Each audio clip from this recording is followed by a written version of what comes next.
Adam wants Phyllis to dig for Abbott dirt. Recap. On today's The Young and the Restless recap, Adam pushes Phyllis to investigate Jack. Phyllis and Adam are chatting about Victor's AI plan at Society. She begs Adam to get Victor to fight the urge to completely eviscerate Jack and Jabot. She isn't feeling sentimental about Jack, she just doesn't want a shell of a company left when she takes over. Phyllis goes on to ask what's holding Victor up. Adam says his father was waiting for a time where Jack and company would be distracted enough not to notice what was happening. He thinks tomorrow's launch of Abbott Communications is the perfect time. Phyllis wasn't planning on going but now must attend to watch Billy's head go boom. Adam says there could be a hitch in their plans as an insider source at Jabot told him they may be making some moves to stave off brunt of the attack. He pushes her to use her history with Jack to try and find out details. Previous The Young and the Restless recap. Claire wants to take Audra down. Jack thinks Kane deserves his company's destruction on The Young and the Restless. Kane is chatting with Jack and Diane at the GCD. Jack says Kane overplayed his hand and is getting what he deserved. Kane says he is quite happy with the outcome, but Diane doesn't buy what he's selling. He says he is more concerned with having a relationship with his children than leaving them a legacy. Diane is less than thrilled with Kane's personal growth as his AI monster is now in Victor's hands and puts everyone at risk. Jack says in the end, Kane will be held responsible. What did you think of today's episode? Sound off in the comments and watch the video clip below. Keep checking back for the latest The Young and the Restless recaps. This story was originally published by Daytime Confidential on December 8, 2025, where it first appeared in the Young and the Restless section. Add Daytime Confidential as a preferred source by clicking here. Genoa City was unusually quiet that morning. Quiet in the way a room becomes moments before a chandelier shatters on the floor. Trouble was already brewing, the town just hadn't heard the glass crack yet.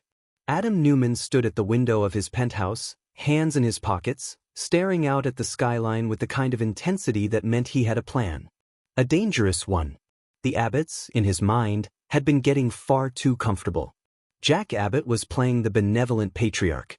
Kyle was trying to rebuild his life. Billy was Happe. And Diane was back in her queen-like posture, floating between elegance and menace. Adam didn't buy any of it. He wanted leverage. Something that would finally tip the scales. And in Genoa City, no one was better at digging up secrets, or turning them into explosives, than Phyllis Summers. She arrived before he even texted her back.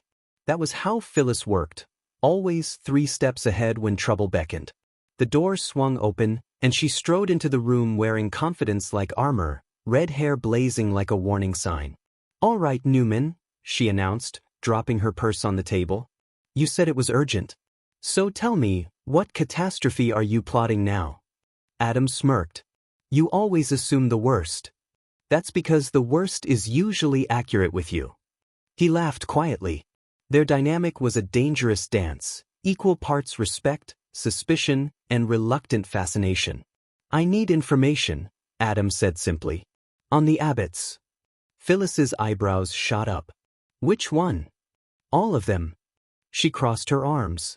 "You want me to dig for dirt on Genoa City's favorite family?" "Adam, I like chaos, but I don't like being hit with the fallout."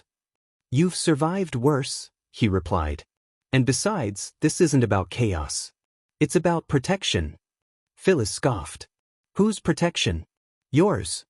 He held her gaze. "Yours." "Anyone who's ever been screwed over by the smiling, noble Abbott family. You know as well as I do, those people bury their sins under layers of charm and philanthropy." Phyllis paused. He wasn't wrong. The Abbotts were experts at looking innocent while behaving anything but. Still, she wasn't convinced. "You're going to have to give me more than philosophical monologues. What exactly are you after?" Adam walked past her and grabbed a file from the counter. He set it in front of her slowly, deliberately. "Patterns," he said. "Financial inconsistencies. Property acquisitions. Personal connections. Activities they'd rather no one noticed." Phyllis eyed the file but didn't touch it. "If you already have this, what do you need me for?" "Because I need someone who isn't afraid to get her hands dirty," Adam replied. "And you're the only one who can get into places I can't." Phyllis rolled her eyes. Flattering. We both know it's true. She hesitated, uncertain whether she wanted in on this scheme. Stirring the Abbott beehive was risky, and Phyllis had been stung too many times. But the thrill of uncovering buried truths tugged at her like a whisper. What exactly do you think they're hiding? She asked. That, Adam said, is what I want you to find out.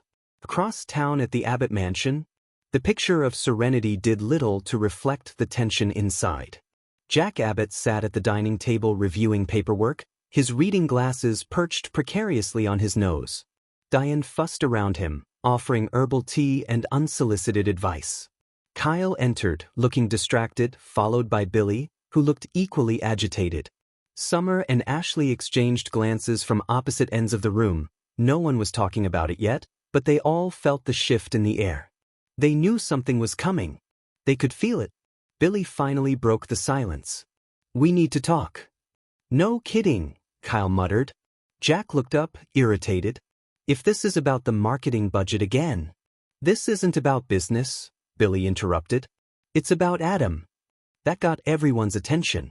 Ashley stiffened. What did he do now? He's sniffing around, Billy said. I've got contacts telling me he's been asking questions. Deep questions. Jack sighed heavily. Of course he is. Adam can't go a month without trying to destabilize someone. Kyle leaned forward. We need to figure out what he's looking for. Summer frowned. Probably something he can twist into blackmail. Diane's expression tightened. He won't find anything. We have nothing to hide. Ashley laughed humorlessly. We're Abbotts, Diane.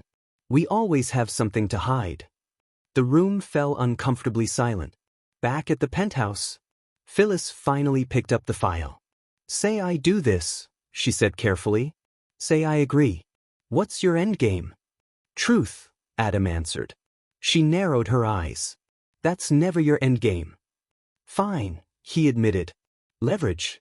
Insurance. Options. You choose the word. And what do I get? What do you want? Phyllis didn't answer immediately. She considered the possibilities. Power, vengeance, self-protection, or perhaps just the satisfaction of proving that the Abbotts weren't the perfect family they pretended to be. Nothing illegal, she warned. Adam smiled. I would never ask you to do anything illegal. She gave him a look that translated to, You've absolutely asked me to do illegal things. Adam raised his hands. Nothing illegal this time. Phyllis sighed deeply, the kind of sigh she made right before agreeing to something she knew she shouldn't. Fine, she said. I'll see what I can find. But don't think for 1 second that I'm doing this to help you. I'm doing it because something is off. And if the Abbotts are hiding another mess, then Genoa City deserves to know. That's all I ask.